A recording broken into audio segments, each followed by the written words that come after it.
Olá pessoal, sejam todos bem-vindos mais uma vez ao canal Brasil Tupiniquim. Meu nome é Armando Dias, esse é Inglês para Brasileiros, e nesta aula de hoje, que será a penúltima, né? Nós estamos lidando com verbos e ou palavras difíceis. Eu separei para vocês aqui 10 conjuntos de duas palavras parônimas. Coach e aqui eu tenho couch.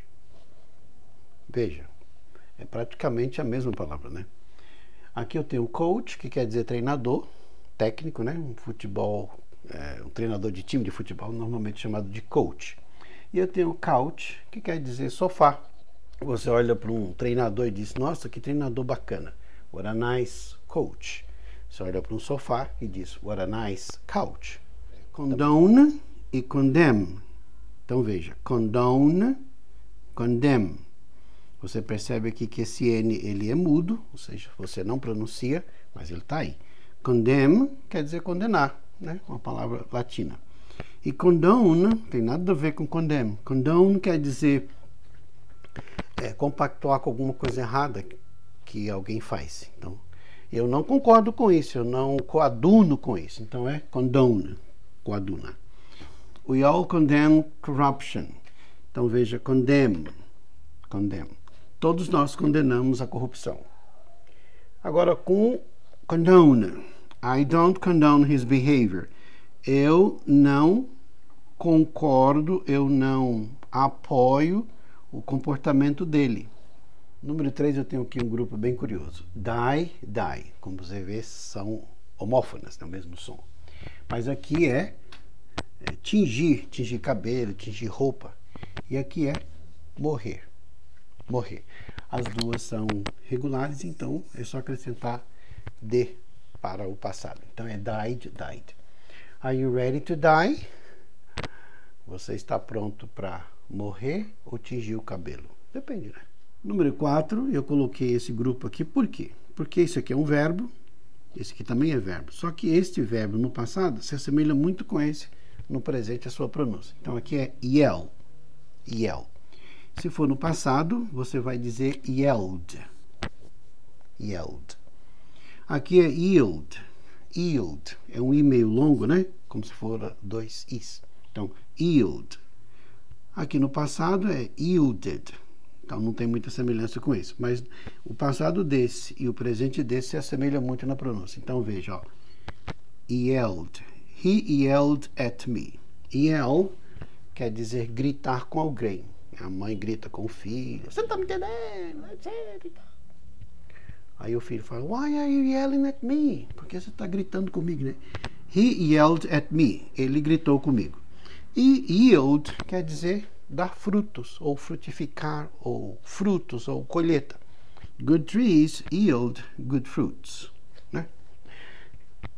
As boas plantas produzem bons frutos. Good trees yield good fruit. Nature, natureza. Por exemplo, qual é a natureza do seu negócio? What is the nature of your business? Nature. Temos que proteger a natureza. We have to protect nature. Então não é muito difícil. Mas nurture quer dizer cuidar, alimentar, cuidar bem de uma criança, proteger. Então é nurture. Uma criança bem nutrida, bem cuidada é well-nurtured child. Olha só o exemplo. His job was to nurture young talent. O trabalho dele era nutrir ou proteger, cuidar de talentos jovens. Bear, bear. Esse bear quer dizer limpo, vazio. Você vai lutar com alguém de mãos vazias, né? Em japonês é karate. Então a mãe grita com o filho, don't walk outside in your bare foot. Não saia lá fora descalços, ou seja, com seus pés limpos, sem nenhum calçado, barefoot. Agora, bear pode ser um substantivo, e como substantivo é aquele animal que todos nós conhecemos, que é o urso. E como verbo, ele tem o seu passado bore e o particípio born, que quer dizer carregar, dar à luz, suportar. Então tem vários significados. Por exemplo, he bore a grudge against his brother, né? Temos o caso do Caim que matou Abel, né? Porque ele tinha alimentado um ressentimento contra seu irmão, e na próxima oportunidade ele se levanta e mata seu irmão. Então a Bíblia traz esta informação. He bore, ou seja, ele carregou consigo. He bore a grudge against his brother. Ele nutriu ou ele carregou consigo um ressentimento contra seu irmão. Bore. Ela deu à luz. She has borne 7 children. Ou seja, ela foi mãe de 7 filhos. Ou seja, ela é mãe de 7 filhos. Além de bear, nesse sentido, eu tenho uma amiga que ela sempre falava, bear in mind. Tenha isso na cabeça. Lembre-se, bear in mind. Lembre-se de que você me deve um like, né? Bear in mind that you owe me a like. E é isso que eu quero que você faça lá quando chegar no final do vídeo, tá bom? Tear, lágrima. Tear, como verbo, rasgar. Então, olha só, elas são as mesmas escritas, né? Então, elas são homógrafas, mas elas não são homófonas. Então, elas são pronúncias diferentes. Tear, lágrimas. Tear, verbo. Rasgar. Passado, tore. E o particípio torn. She shed tears. Ela derramou copiosas lágrimas. She tore the paper off. Ela pegou o papel e rasgou. Você também pode fazer isso com roupa, né? Então, tear, tear. Não é tear, pessoal. É tear, tear. Número 8. Eu tenho aqui o conjunto de 3 palavras bastante semelhantes na pronúncia. A primeira é done, que é o passado, o particípio do verbo to do, né? Do, did, done. What have you done? O que você tem feito? Ultimamente, por exemplo. What have you done lately? Né? O que você tem feito ultimamente? Lately. E dawn é uma palavra que pode ser verbo ou substantivo. Se for substantivo, é aurora, o amanhecer, né? Também é o nome de mulher, né? Eu tenho uma amiga chamada Dawn. Mas ele também pode ser verbo. E como verbo, ele é um verbo regular. Como verbo, ele significa deu um despertar na minha mente quando eu percebi, realize, né? When I realized, quando eu percebi, né? When it dawned on me, quando eu me despertei, né? Quando eu me despertei para a realidade, etc, etc. Então, when it dawned on me, blá, blá, blá. Então, quando eu percebi, when it dawned on me, it was too late. Já era muito tarde. E aqui a preposição, né? Ou advérbio. A polícia chega para você e fala, põe as mãos para baixo. Put your hands down. Put your hands down. Ou seja, preposição. Aqui no número 9 eu tenho um conjunto de 3 palavras. Começaremos então com o base. Não vai falar base, tá? A gente tem mania de falar baseball, mas em inglês não se diz baseball, se diz baseball. Porque base, aquela base onde o cara pisa, né? Para jogar o baseball, que lá chama-se de base. Por isso é baseball, né? Base, ou seja, fundamentar, o fundamento de uma coisa, basear uma tese, então é base. Então, nesse sentido, eu posso dizer que um prédio está fundamentado ou está apoiado em um chão sólido. It is based on solid ground. Ou seja, está baseado em chão firme, em solo firme. Agora a palavra basis. Basis. Aqui é base e é basis. The basis of morality. Isso aqui é singular.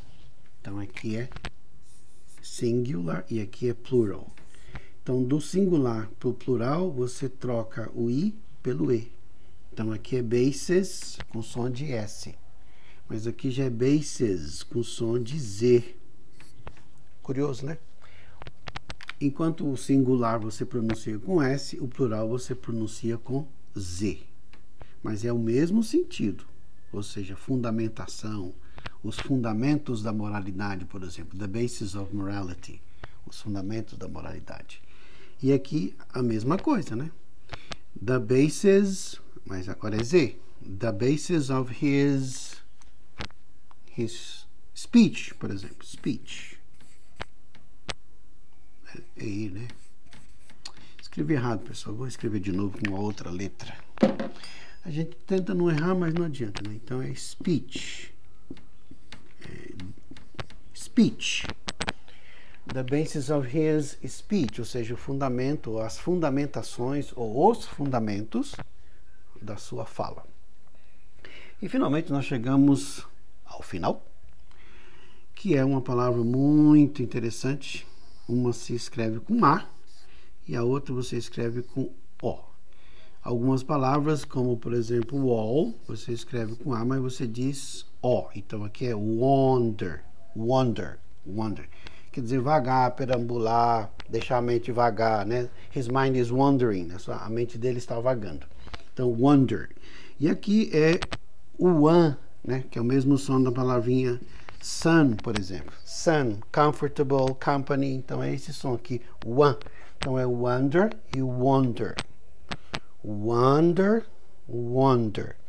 Que quer dizer perambular. Então, quando Caim matou Abel, de novo, né? A gente aprende muito pela palavra de Deus. Quando Caim matou Abel, Deus pôs um sinal no rosto do Caim. A gente não sabe que sinal que é, mas ele disse: então agora eu serei um andarilho pela terra, né? I'll be a wanderer in the land. Serei um andarilho pela terra. I'll be a wanderer in the land. A mente dele está vagando, ele está perambulando para baixo e para cima, então é wonder, ir para baixo e para cima sem destino. Agora, wonder quer dizer maravilhas, milagres. Você pode falar as maravilhas da criação de Deus, the wonders of God's creation, por exemplo. Você pode chamar o Rio de Janeiro de Wonderful Land, é uma cidade maravilhosa. Mas também, wonder quer dizer se perguntar, se interrogar, né? Eu fico me perguntando quem aquela pessoa é. I wonder who she is. Eu fico me perguntando. I wonder, né? Perguntar a você mesmo, pensando aqui com os meus botões, quem é aquela mulher. I wonder who he is. I wonder who she is. Eu fico me perguntando se a minha esposa já terminou ou fez janta para mim, né? I wonder if my wife has cooked dinner for us. Então, pessoal, esse aqui é o meu e-mail. Se você gostou, thumbs up. Se você não gostou, thumbs down. Nós terminamos a etapa de número 9 agora. Só falta mais um e assim a gente conclui essa série de verbos e ou palavras difíceis. Espero que você tenha gostado e a gente se encontra no nosso próximo vídeo.